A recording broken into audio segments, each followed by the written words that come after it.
ឃើញតឡងក្រហមលឿងចេះអានេះរោគសញ្ញាពីងក្រហមបើសិនជាយើងប្រឌិតឲ្យមែនតែនទៅចាប់ពីត្រួយនេះរហូតដល់នេះស្លឹកមើល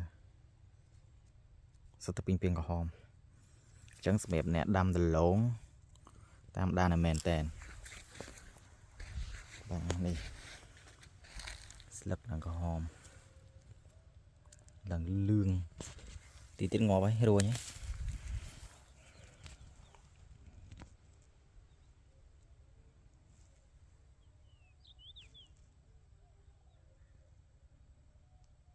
ពីងក្រហមទៅទុកខ្លាំងមែនតែន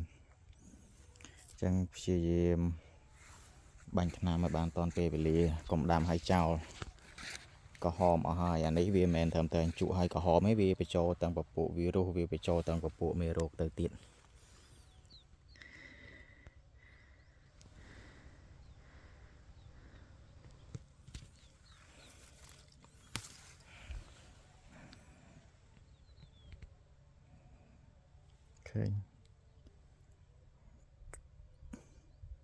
ឃើញតូចស្មេនេះពីងក្រហមហើយ